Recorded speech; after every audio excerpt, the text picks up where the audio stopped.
নমস্কাৰ। আমি গুৱাহাটীৰ পৰা অকমান প্ৰান্তৰ ৰাণীলৈ আহিছো। ৰাণীৰ এক ইতিহাস। মই ৰাণীৰ ৰাজ পৰিয়ালৰ ঘৰত বৰ্তমান উপস্থিত আছো।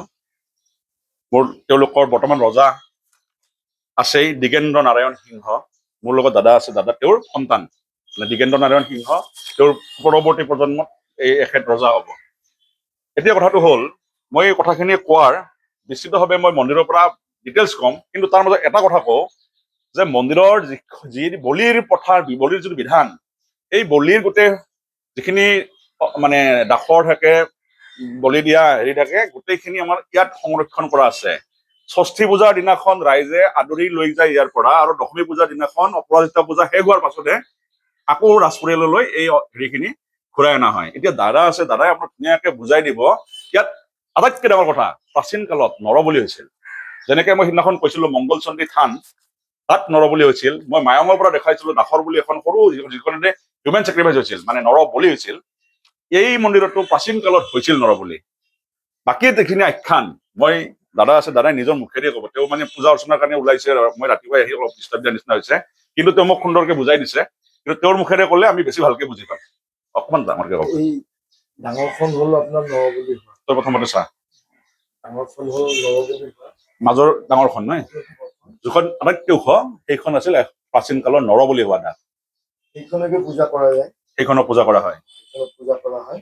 আৰু যে বাওঁফালে যে আছে এইখনেদি এতিয়া যিমান বলি হয়, এইখন ৰঙা আকৌ।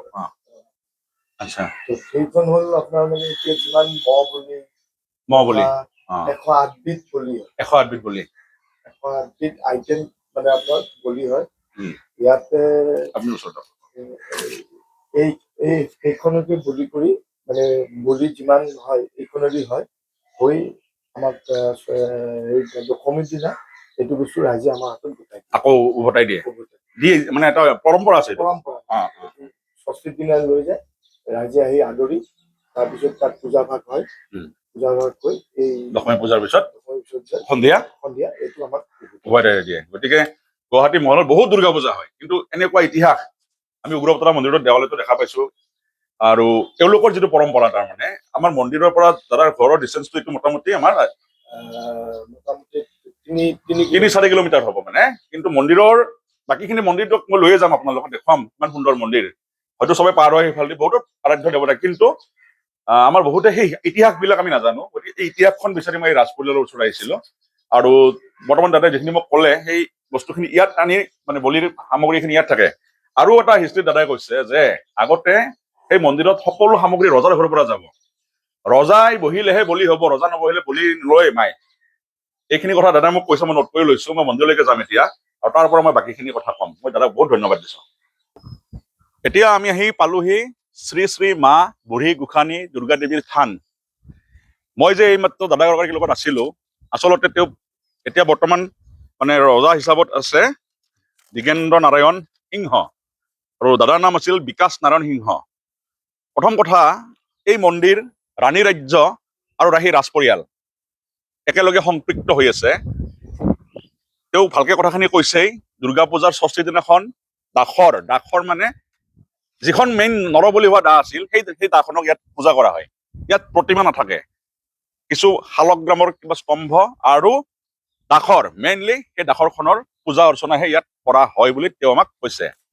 দ্বিতীয় কথাটো হ'ল, মই তেওঁক প্ৰশ্ন কৰিলো যে আপোনালোকে দিগেন্দ্ৰ নাৰায়ণ সিংহ কেনেকে হ'ল, বা সিংহ আপোনালোক মানে কোচ ৰাজবংশী নে কোনটো ফৈদৰ মানুহ, কি কমিউনিটিৰ? তেতিয়া তেওঁ আমাক ক'লে বৰ আচৰিত কথা, তেওঁলোক আহোম মানুহ।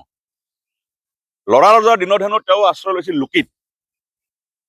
লুকিত আশ্ৰয় লওঁতে তেওঁলোকৰ এটা ফৈদ, ভাবক শিৱসাগৰৰ পৰা তেওঁলোক ইফালে আহিছে, লুকিত তেওঁলোকে আশ্ৰয় লৈছে। আৰু তেওঁলোকৰ এটা থাল এই ৰাণীৰ লগত বিয়া হোৱা বৈবাহিক সূত্ৰে, ৰাণীত মানে ৰাণী আছিল বোলে, মানে তেওঁলোকৰ ল'ৰা নাছিল, আৰু সেই আহোম পৰিয়ালৰ এজন, তাৰ পৰা যিটো থাল সৃষ্টি হ'ল এই ৰাণী ৰাজ্যৰ ৰজা তেওঁলোক।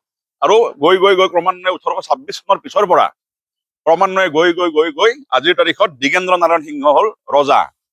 তাতকে এটা ইণ্টাৰেষ্টিং কেছ কওঁ, ইয়াত যেতিয়ালৈকে ৰজাই প্ৰত্যেকটা বলি দুৰ্গা পূজাত হোৱা 108 বিধ বলি হয়, তেওঁ আমাক ক'লে 3 দিন মিলি 108 বিধ বলি হয়। মহ, ছাগলী, হাঁহ, পাৰ, কোমোৰা, ভোল, বিভিন্ন ধৰণৰ সামগ্ৰী 108 বিধ বলি হয় আৰু প্ৰত্যেকবিধ সামগ্ৰীক ৰাজঘৰে ৰজাৰ হাতুৱাই পূজা অৰ্চনা কৰোৱাৰ পাছতহে দেৱীলৈ আগবঢ়োৱা হয়।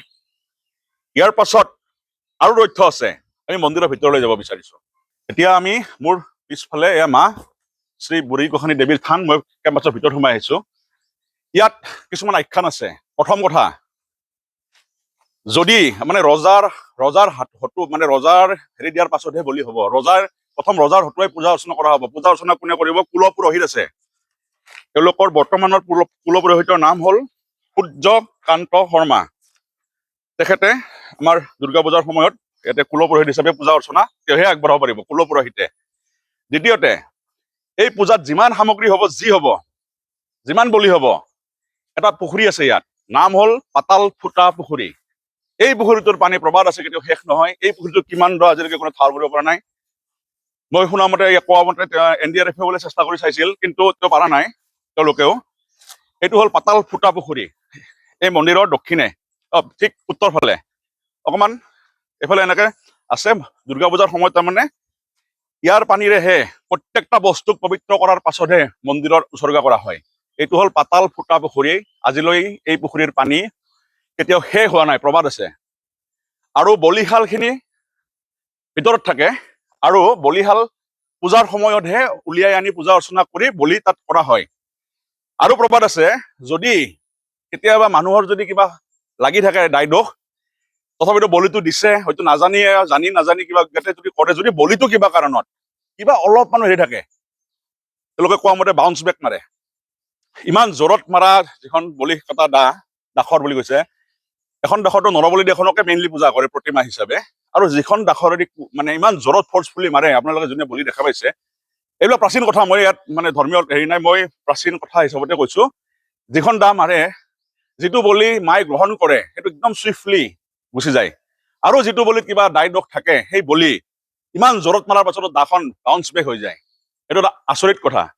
ইয়াৰ পাছত মই আপোনালোকক মন্দিৰৰ ভিতৰত লৈ যাম। এইটো অকমান গুহাৰ নিচিনা মন্দিৰটো। আহক, মই মন্দিৰৰ ভিতৰলৈ আপোনালোকক লৈ যাই আছো। এতিয়া আমি এই প্ৰাচীন আমাৰ ৰাণীৰ ৰজাৰ ৰাজ পৰিয়ালৰ দুৰ্গা পূজাৰ এই বুঢ়ী গোসানী মন্দিৰত আমি সোমাই আহিছো, সেৱা কৰি আহিছো দেই। আৰু তেওঁ মোক কৈছিল মন্দিৰটো অলপ দ স্থানত আছে। এই বেদী ইয়াতে প্ৰতিষ্ঠা কৰা হয় দাসৰ নৰবলি দিয়া। আৰু শিলৰ কিছুমান সৰু সৰু হেৰি আছে, শালেগ্ৰাম কিবা তেওঁ ক'লে। ইয়াত মানে আমি যেনেকৈ দুৰ্গাৰ মূৰ্তি আনি প্ৰতিষ্ঠা কৰো, তেনেকুৱা নিয়ম নহয়। ইয়াত বহুত বলি হয়, 108 বিধ বলি 3 দিনত। এয়া মাৰ মন্দিৰ, প্ৰাচীন মন্দিৰ, ৰাণীৰ ৰজাৰ মন্দিৰ, ৰাজ পৰিয়ালৰ মন্দিৰ।